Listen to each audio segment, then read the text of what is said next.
Shabbat Shalom everyone, it's Friday again, and this time it's Parashat Balak. Parashat Balak is all about the relationship between the Jewish people and the nations. On one hand, we have what you could call psychological or even spiritual warfare. Balak, the king of Moab at that time, calls upon Bilam, this kind of sorcerer, to come and curse the Jewish people. Today I would say this is maybe some sort of spin doctor to try and cause a PR disaster for the Jewish people. Maybe we could say this some sort of equivalent. He's come to cause a negative view, as he's described, Shtum ha'ayin, a man with a crooked eye, to try and create a whole different narrative, a whole different way of looking at the Jewish people. But indeed, as the Yiddish phrase goes, man plans and God laughs. And this specific Bilam who was brought in to cause damage to the Jewish people, in the end actually caused amazing good to the Jewish people. Not necessarily even within the Jewish people's knowledge. The beautiful thing about the story of Balak is that at no stage in any part of this story are the Jewish people involved personally. We only see them appear on the scene at the very end of the parasha with the whole story of Baal Peor. But throughout most of the parasha, it's all happening in the Midianites, in the Moabites' camp, across the way. And indeed, Chazal tell us that Moshe Rabbeinu wrote Parashat Bilam. This is something that was given to Moses in a dream, in a nevuah, in some sort of, from afar. Moshe Rabbeinu, specifically in a dream, here we see the only person dreaming is Bilam, but he receives it in prophecy. And this is something that the Jewish people read to a certain degree to make themselves feel better. This is a pick-me-up parsha. We have a lot of psukim that we take from this parsha that have worked their way even into the Sidur. Matovu ohalecha Yaakov mishkenutecha Israel. How good are your tents, are your houses, which Chazal say are your houses of worship, that the Jewish people come and gather and worship God in. But again, if we come back to our main point, the main point is, what is the relationship between the Jewish people and their surrounding neighbors and the surrounding nations? So there's a very important pasuk that appears in our parasha that is often quoted by one specific wing of the Jewish people when it comes to this argument, the isolationist wing. We often talk about the America first guys, right? The Europe first guys, the people who are isolationists, who don't want to get involved with other people. And there's also a Jewish isolationist group, and they quote this pasuk. The pasuk that they quote is, that we are a nation that dwells alone and does not care about what the nations around us will say. We do not count among the nations. We have no interest.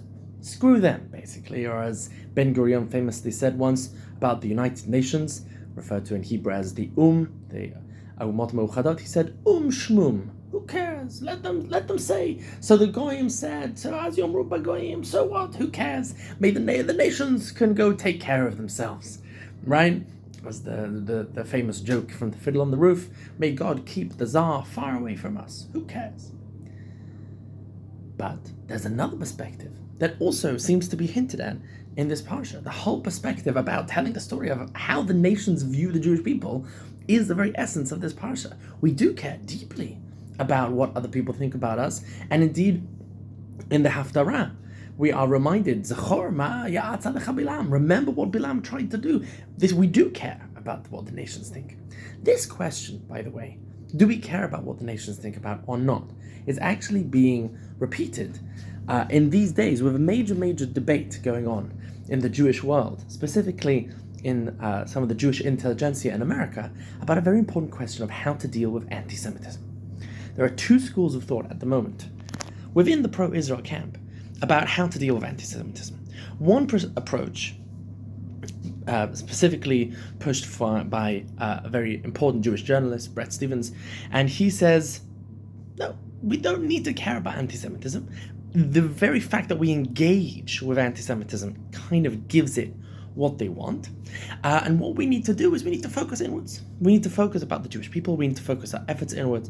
We need to focus our energy and our money into building the Jewish community and focusing on Jewish education and strengthening Jewish identity. And let anti-Semitism run its course. There's nothing we can do about it anyway. On the other side of the pond in Israel, we also find another similar voice, which is maybe more, you could say, the extreme right in Israel, which says God protects the Jewish people. The Jewish people are an ancient, historic, eternal people. All of the stupid anti-Semites have come and gone, whether it was, the anti-Semites of yesteryear or the anti-Semites of today. They all go the same way. We need to focus on Israel. We need to put Israel and let them say what they want to say.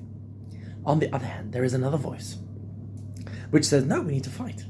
And there are plenty of different people who say, no, we need to actually actively combat anti-Semitism. We need to try and build a better hasbara, a better explanatory narrative. We need to go on TV shows and we need to go on talk shows and build, different pilots of pro-Israel advertisement and all of this kind of stuff to try and really get our message out there.